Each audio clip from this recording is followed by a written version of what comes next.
చూడండి పిల్లలు, నెక్స్ట్ది కొన్నాళ్ళ నాడు జాగ్రత్త పడినా ఇంతకు రెట్టింపు చిత్రాలైనా మిగిలి ఉండేవేమో.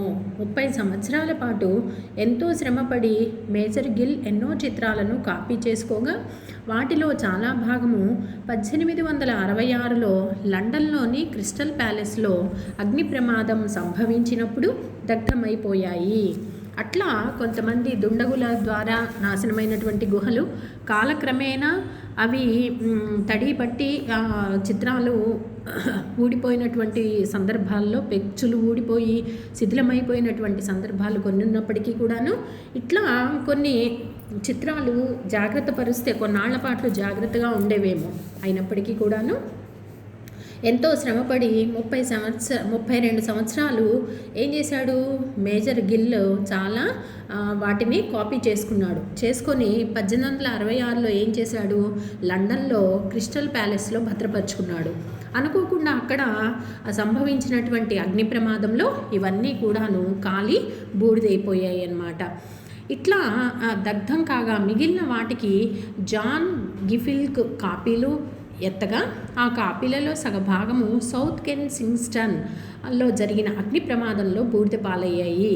అలా మరికొన్ని కాపీలను కూడా ఆయన దాచాడు. ఎక్కడ అంటే గ్రిఫల్క్ కాపీలు, అట్లాగే సౌత్ కెన్సిన్గ్టన్ అనేటువంటి ప్రాంతంలో కూడా పెట్టాడు. అక్కడ కూడా ఇలాగే సంభవించి అవి కూడా పాడైపోయాయట.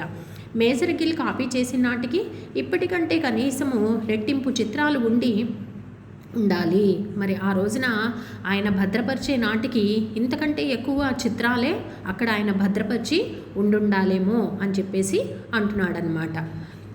తర్వాత ఇప్పుడు అన్ని చిత్రాలు లేవు సరికదా, వాటి కాపీలైనా లోకానికి దక్కకుండా పోయాయి. మరి ఇలా 2 సార్లు ప్రమాదం జరిగి అవి ఉన్న కాసిని చిత్రాలు, దాచుకున్న కాసిని చిత్రాలు దగ్ధమైపోయాయి. అలా పోవటం వలన ఇంకా ఇప్పుడు మనం ఇంకా చూడదగినటువంటివి ఉండేవి కానీ ఇప్పుడు లేవన్నమాట. ప్రస్తుతము సరిగ్గా లేకపోవటం జరిగిందనమాట. ఈనాడు మిగిలిన చిత్రాలు మొత్తంలో 100కి 1-2 వంతులు మాత్రమే అయినప్పటికీ అవే ఒక విశాల ప్రపంచాన్ని దాని ఆశా నిరాశలతో, రాగవిరాగాలతో, ప్రేమ విద్వేషాలతో, సంతోష విషాదాలతో కళ్ళకు కట్టినట్లు చూపుతున్నాయి. మరికొన్ని చిత్రాలు ఈనాటికి కూడాను 1-2 వంతులు మాత్రము అక్కడ ఉన్నప్పటికీ కూడాను అవి ఒక విశాలమైనటువంటి ప్రపంచాన్ని, అట్లాగే మనుషుల్లో ఆశా నిరాశలతోనూ, రాగ విరాగాలతో, ప్రేమ విద్వేషాలతో, సంతోష విషాదాలతో కొన్ని బొమ్మలు ఈ రోజుకి కళ్ళకు కనపడుతున్నట్టుగా మనకి కనపడుతూనే ఉన్నాయన్నమాట. ఇక అన్ని చిత్రాలు మిగిలి ఉంటే అజంతా గుహలను చూడటానికి 2 కళ్ళు చాలేవి కావేమో. ఈ విధంగా ఇప్పటికే కొన్ని చిత్రాలు పాడైపోయినా, కొన్ని శిథిలావస్థలోకి చేరినా, ఏది ఏమైనప్పటికీ కూడాను ఆ భద్రపరుచుకున్న కొన్ని చిత్రాలను చూస్తేనే మనిషిలో ఇన్ని హావభావాలు కలుగుతున్నాయి. మరి మిగిలినవన్నీ కనుక మనం చూసినట్లయితే అవి మన కళ్ళు సరిపోవేమో కదా వాటి అందాన్ని చూడటానికి అని చెప్పేసి చెప్తున్నాడు అనమాట. అజంతా చిత్రాలలో అధిక భాగం జాతక కథలే.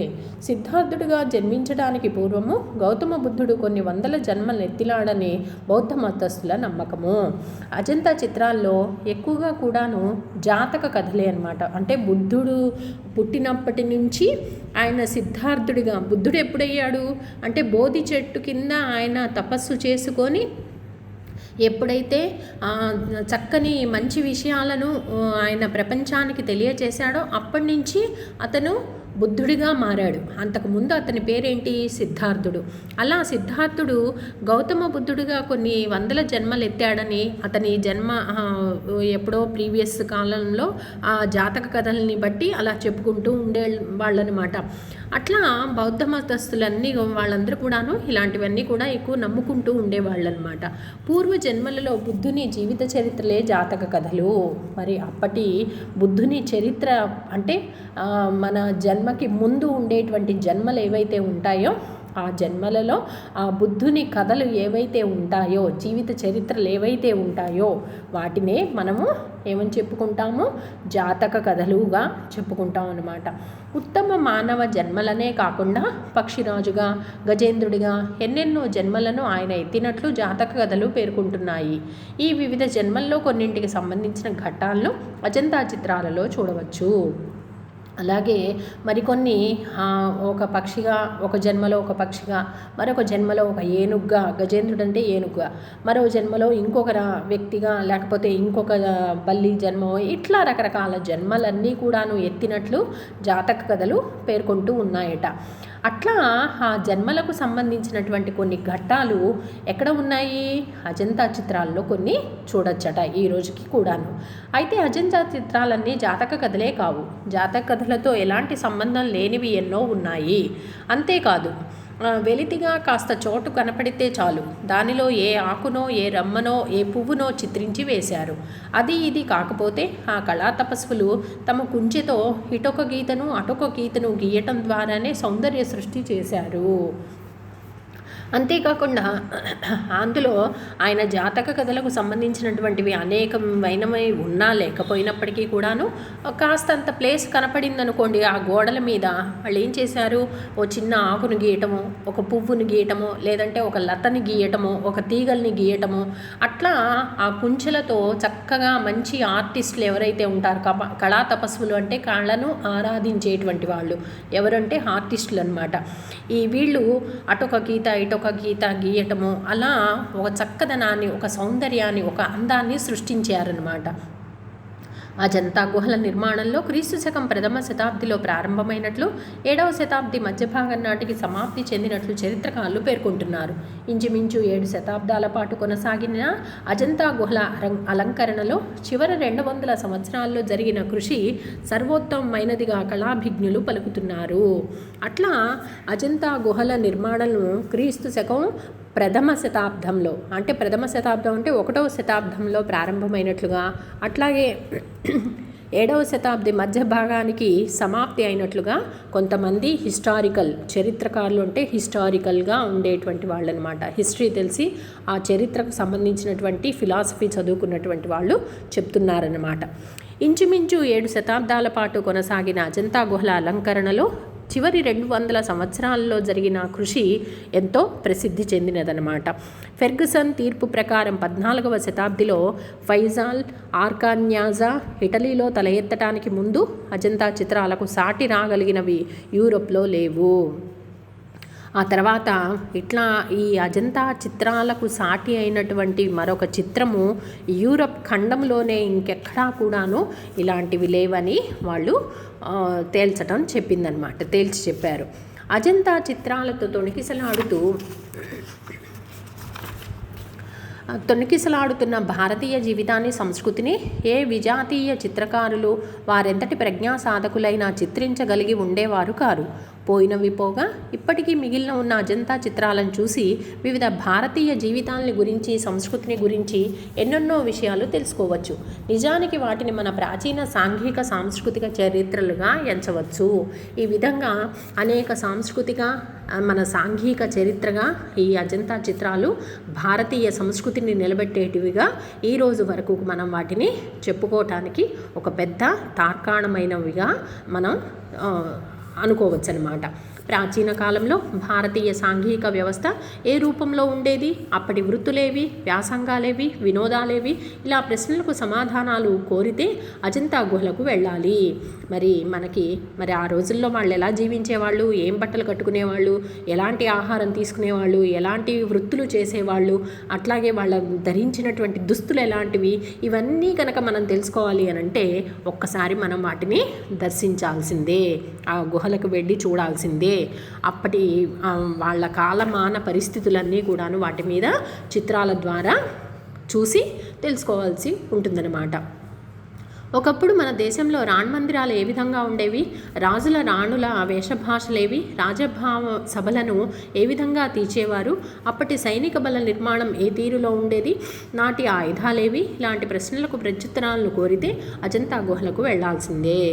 ఆ తర్వాత మరి అప్పుడు రాజులు ఎలాంటి బట్టలు కట్టుకునేవాళ్ళు, ఎలా యుద్ధాలు చేసేవాళ్ళు, ఎలా రాజసభలు నిర్మించేవాళ్ళు, ఎలా రాణి మందిరాలు అంటే రాణి నివాసపు మందిరాలు ఎలా ఉండేవి, వాళ్ళకి ఎలాంటి వేషాలు వేసేవాళ్ళు, ఎలాంటి దుస్తులు ధరించేవాళ్ళు, అప్పుడు సైనికులు ఎలా ఉండేవాళ్ళు, సైనిక బల నిర్మాణం ఎలా ఉండేది, ఆయుధాలు ఎలాంటివి వాడారు, అలాగే వాళ్ళు వాడినటువంటి గిన్నెలు ఏమేంటి, వంట సామాన్లు ఏమేంటి, ఇలాంటివన్నీ కూడాను మనం చూడాలి అనుకుంటే కనుక అవన్నీ ఒకసారి మన ప్రశ్నలుగా తలెత్తినప్పుడు వాటిని ఎక్కడ చూస్తాము అంటే అజంతా గుహలకు వెళ్ళి చూడాల్సిందే. అక్కడ మనకి ఇవన్నీ కూడా తెలుపుతాయి అన్నమాట ఆ చిత్రాల ద్వారా.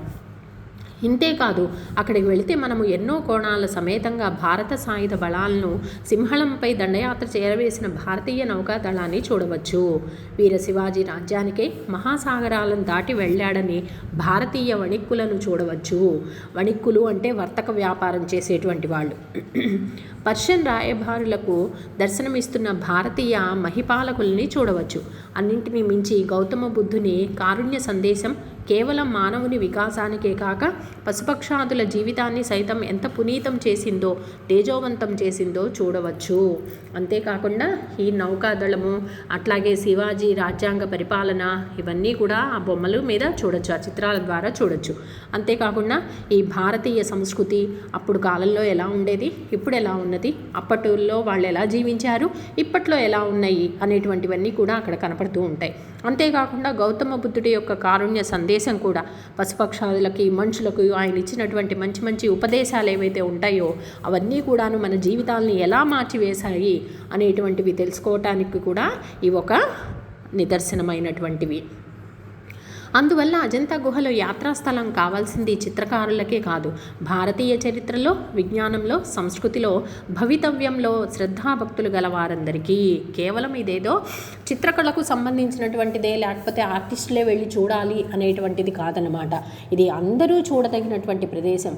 ఇది భారతీయ చరిత్రలోనే ఒక తలమానికమైనటువంటిది. అటు విజ్ఞానంలో కానీ, అటు సాంస్కృతిక వ్యవహారంలో కానివ్వండి, అట్లాగే భవిష్యత్తులో అనేకమైనటువంటి ప్రజలకు, అంటే భవిష్యత్తులో రాబోయే తరాల వాళ్ళకి కూడా అందించాల్సినటువంటి సంస్కృతి సంప్రదాయాలు కూడా అక్కడ చూసి తెలుసుకోవచ్చు అనమాట.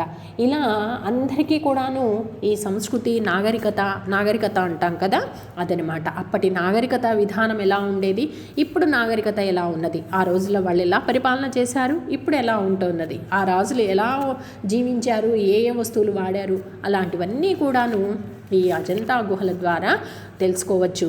అంతేకాకుండా ఇది ఒక చరిత్రలో తలమానికమైనటువంటి ప్రదేశం అన్నమాట. కాబట్టి ఇటువంటి యాత్రా స్థలాలలో మనం చూడదగినటువంటి ప్రదేశాలలో అజంతా అనేటువంటిది భారతీయ చిత్రకళకు సంబంధించినటువంటిదే కాకుండా విజ్ఞాన, వినోద, వైజ్ఞానికమైనటువంటి విషయాలను కూడా తెలియచేసేటువంటి తరుణంలో తెలియచేసేటువంటి విషయాలు ఎన్నింటినో కూడా ఈ చిత్రాలు మనకు ఈ రోజుకి చూపుతున్నాయి.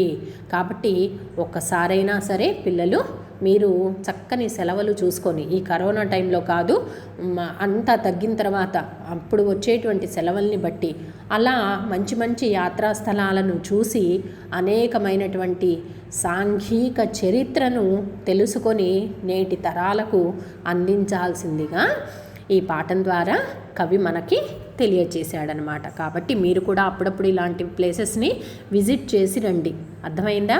కాబట్టి అప్పటి కట్టడాలు ఎలా ఉన్నాయో, అప్పుడు అజ్ఞానంతో నిర్లక్ష్యం వలన ఎలాంటి వాతావరణాన్ని మనం పాడు చేసుకున్నామో, అట్లాగే కొంతమంది స్వార్థపూరితమైన ప్రజల వలన ఇవి ఎలా పాడైపోతున్నాయో, వీటి ప్రాధాన్యతను మనం గుర్తించి ఎలా రక్షించుకోవాలో అని చెప్పి ఈ పాఠం మనకి చెప్పడంలో ఉద్దేశం అన్నమాట. వీటన్నింటినీ కాపాడుకుంటూ మన చరిత్రను నిలబెట్టగలిగేటువంటి వీటినన్నింటినీ కూడా కాపాడవలసినటువంటి బాధ్యత మనకి కూడా ఉన్నది అని చెప్పి కవి ఈ పాఠం ద్వారా మనకి తెలియజేశాడు. ఈ పాఠము నార్ల వెంకటేశ్వరరావు గారు రచించినటువంటి నార్ల రచన అనేటువంటి 5వ సంపుటి నుంచి తీసుకొనబడినటువంటి ఒక యాత్రా రచనే ఈ అజంతా గుహలు. పాఠం అర్థమైందనుకుంటా పిల్లలు మీ అందరికీ. ఓకే.